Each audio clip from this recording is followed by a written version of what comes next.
In this custom showcase, we'll be looking at my custom Ultraverse Prime.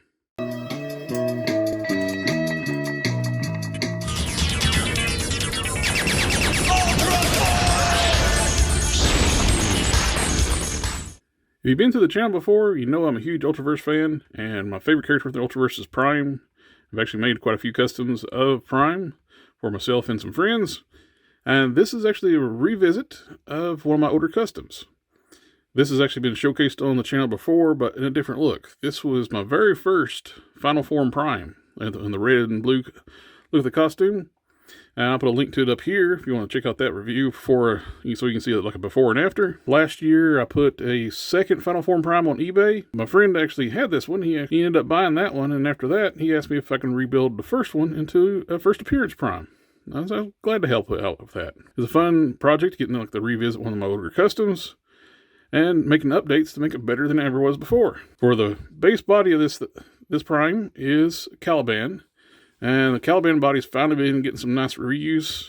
They recently used that body to make the Puff Adder, and they're going to be using it for Drax, the Destroyer, and the 2-pack with Moondragon. The Caliban body is probably one of their better sculpted big buff bodies. It's not Hulk size, but it's big and bulky.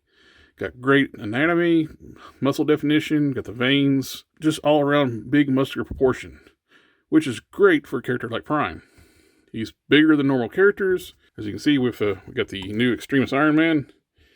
That makes a perfect size for Prime. He was huge. This is about the size difference between him and Prototype, which was basically the Ultraverse's version of Iron Man. With these two set aside, you can get a good look at all the sculpting differences between the two bodies. First thing you'll notice, all the armor is sculpted. That's all hand sculpted with using A's Fix-It sculpt and styrene strips to build out the armor. Same with the boots.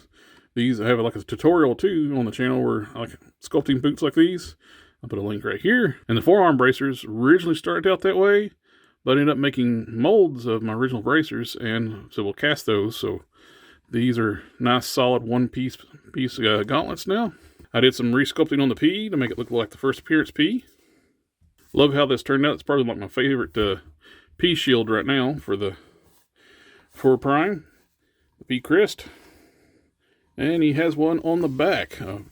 Buddy of mine does vinyl graphics, Final Signs, and I sent him the vector files for this, and I sent him the capes, and he's able to cut those and press those and make the capes. I got a few of these capes made up for this, and I love how that turns out. It just makes it feel a little more premium, like the piece when you got the logos like this.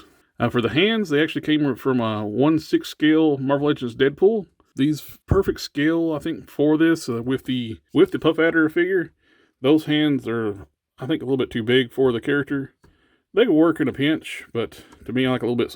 They still need to be big, but not quite as big as the Puff Adder hands. And for the head, it is actually a combination of a enlarged Hyperion head and All Might, a Presto statue. I actually made castings years and years ago. I got Glassman Customs to enlarge the Hyperion head for me.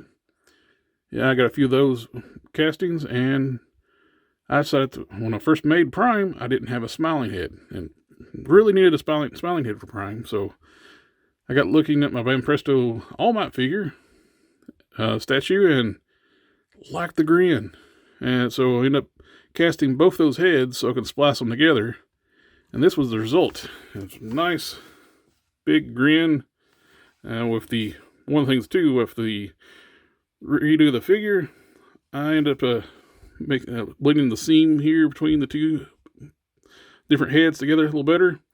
This side, you see a little bit of a hard edge. Not really a hard edge, but you can still see the seam underneath. So I want to sand that down and make that a lot nicer.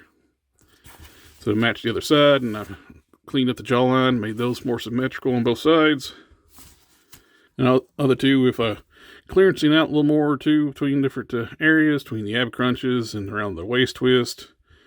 I want to make sure everything's really nice and well done on this redo. One thing too, you'll notice too, he's got more veins. I made push molds of some of the veins on the 80th anniversary Hulk, and I was able to blend those into the torso That's one of the things with the character design for Prime. He's like big, jacked, like veins popping, like muscular body. So I was able to add a little more veins onto the pecs and onto the lats on both sides, which actually made the lats a little bit bigger too. Helps with that V shape of the torso. The cape actually is attached via magnets.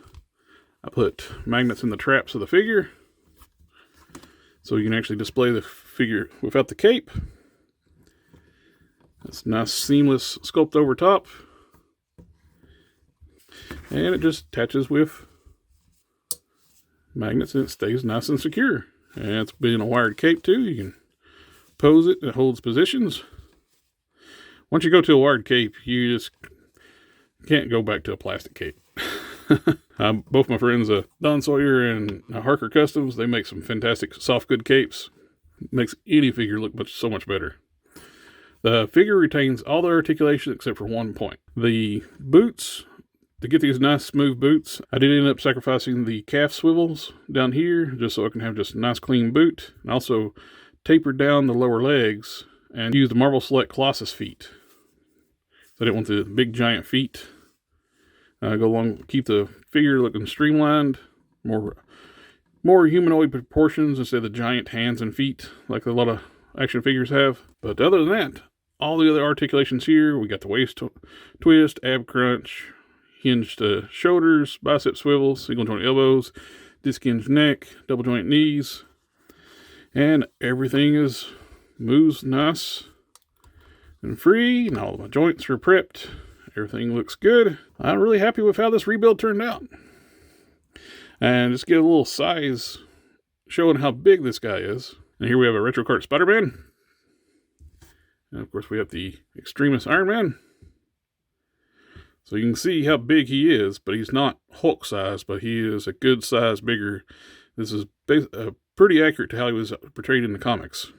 And for a teaser, I'm almost done with an evil version of Prime. This is only needing the cape to finish it out. This is a reanimated husk. So Prime is actually a 13-year-old boy. He forms a shell around his body that they call a Prime shell. And this is a discarded husk that was magically reanimated. And this was a fun project. I couldn't have done this without my friend Box of Cannons on Instagram. He modeled the head for me, and the chest piece, and the energy effects, like the tear onto the body. Love how that turned out. You'll be seeing a full video on this later on. But anyway, thanks for taking the time to watch the video. Remember to like, share, comment, subscribe, and I'll catch y'all next time.